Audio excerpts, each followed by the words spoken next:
Our next student speaker, Cici Holmquist.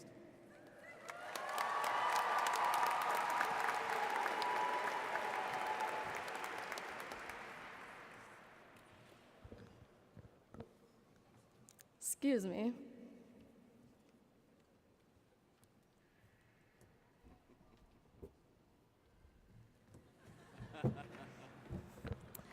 They didn't account for those of us under 6 feet. How to write a commencement speech. As I was typing this into Google, I found many really reliable sources on how to write a great speech, and I realized that this is the epitome of my high school career. Without SparkNotes and Wiki, I honestly don't know where I would be today. One really reliable source asked me, how would you feel if you knew your commencement speaker got their speech off Yahoo Answers? I thought to myself, that's perfectly all right with me. According to Google, every great speech starts with a warm greeting. So, greetings, families, friends, faculty, trustees, alumni, students, and the die-hard Edina hockey fans who basically live at the rinks. Congrats, you've just scored front row seats to next season's section game. Because, let's be honest, we all know we're headed back to Mariucci to sweep sections and then own the state tourney. Hashtag back to back to back. Now, Mr. Buckley, our infamous public speaking teacher, always wants us to follow the rubric to a great speech, almost as much as he wants us to check the blog. Well, I may have never looked at his daily blog. Mr. Buckley gave me a rubric that provided me with a clear direction about what should be included in a commencement speech. I also checked in with Doc Locke, and he made it clear that the stage is mine. So in these next few minutes, I have the power and opportunity to speak about whatever and whomever I want to. But if you totally tune out my voice, please snap back into consciousness in exactly 5 minutes, 31 seconds, and 2 milliseconds to give me a standing ovation.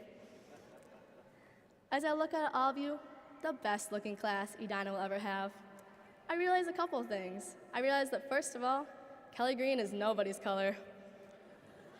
I'm sorry to everyone who has suffered with me for the past 13 years. But more importantly, I realize that I'm trying to give a speech about individuality and finding yourself while you're all wearing matching green robes. As I scanned Mr. Buckley's rubric, I read that the most important part of any speech is keeping the audience engaged, and what better way than to share some class stories. As a class, we have faced a lot of new and exciting things EHS has never seen before. In a way, we were the class guinea pigs. In fact, we were the class that realized Edina will never take a snow day, even in 13 inches of snow, but hazardous cold conditions is valid enough to cancel school. Shout out to Rick Dresden, who finally decided it was time to give us a day off after all these years of begging for a snow day. Hashtag Rick for president. And let's not forget the dreaded hour of code. Microsoft and all those crazy math teachers teamed together and thought this activity would prompt some of us to become computer programmers with the help of Carol, the he-she dog. Despite everyone's obvious disinterest in computer programming and commanding Carol twerk instead of moving that dang ball, in the end, somehow Mrs. Johnson convinced Microsoft to pay for us all to eat cake. I guess we really are cake eaters, and that's perfectly all right with me. Needless to say, we've had a lot of fun experiences as a class, but I read supposedly in a commencement speech, you're supposed to share what you have learned from your high school experience. Through rigorous courses, supportive teachers, a wide range of extracurriculars to choose from, and top-notch fine arts, we've learned countless valuable life lessons from Edina High School. I've learned that if you want to get away from school, you simply need to join the Edina golf team. I swear, I didn't see that one golfer in my 5th to 6th hour class all second semester. As I continued my search on how to format and write a great speech, Google told me to give a word to the older generation, the real seniors here.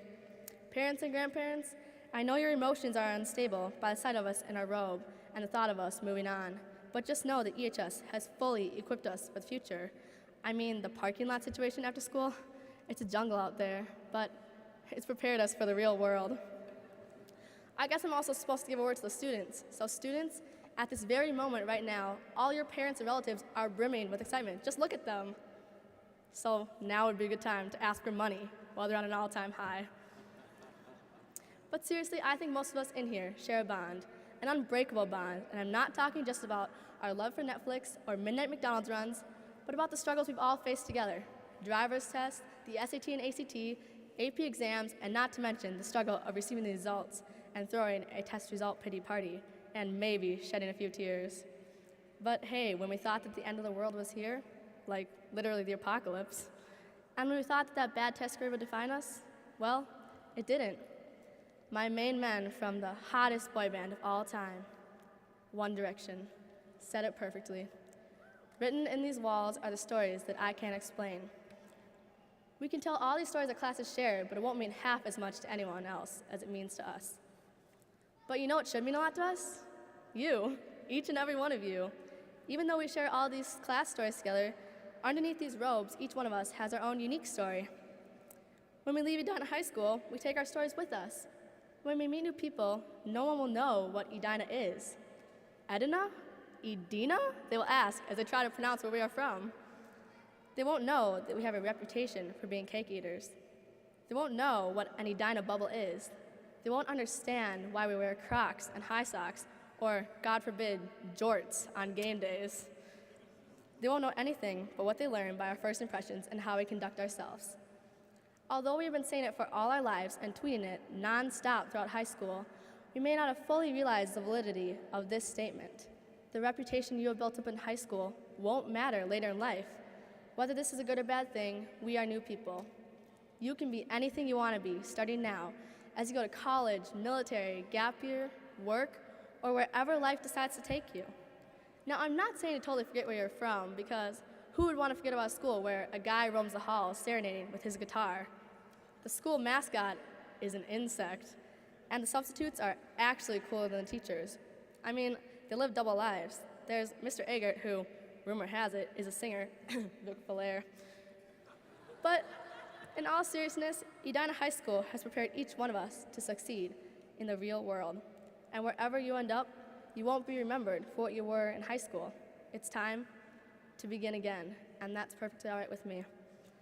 While watching YouTube videos, I found that oftentimes commencement speeches carelessly throw out cliches like, change the world, or if it doesn't scare you, you're not dreaming big enough. But my quote is a little different.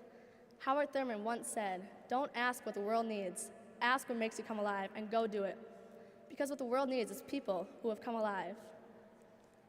The world doesn't need a bunch of people searching and trying to fill its needs. Instead, what the world needs is people like you who find their passion and pursue it. If we think about it, those are the people who have truly made an impact or impression in our lives and left their mark behind. So sure, we are all wearing matching green robes, but that doesn't mean we are all the same or that we have the same desires. I challenge you all to start living intentionally. Don't wait to fill the needs of the world. Go out and do what you love to do. Don't be afraid to be categorized as a guinea pig, to try new things, or to let yourself be vulnerable. If we let ourselves be so-called guinea pigs, we will allow ourselves to experience life to the fullest and truly find our passion and drive in life. And this is where my speech deviates from Google, Yahoo Answers, Mr. Buckley's rubric, Doc Locke's words of advice, and every other source that's helped me write this speech. No matter how hard I looked, I couldn't find any advice on how to wrap this up, how to really get my message through to you. So, I guess I'm on my own here. Underneath these robes, a lot of different backgrounds, poignant memories, and impactful stories that have shaped us into who we are. So tonight, as you look in the mirror one last time, thinking to yourself, how did I end up here? The end of high school, the end of everything I've ever known. Remember that it's not your robe that holds all these stories, but it's the person underneath it. So tonight, I'm taking off my green robe to remind us all that we're starting fresh. And that's perfectly all right with me.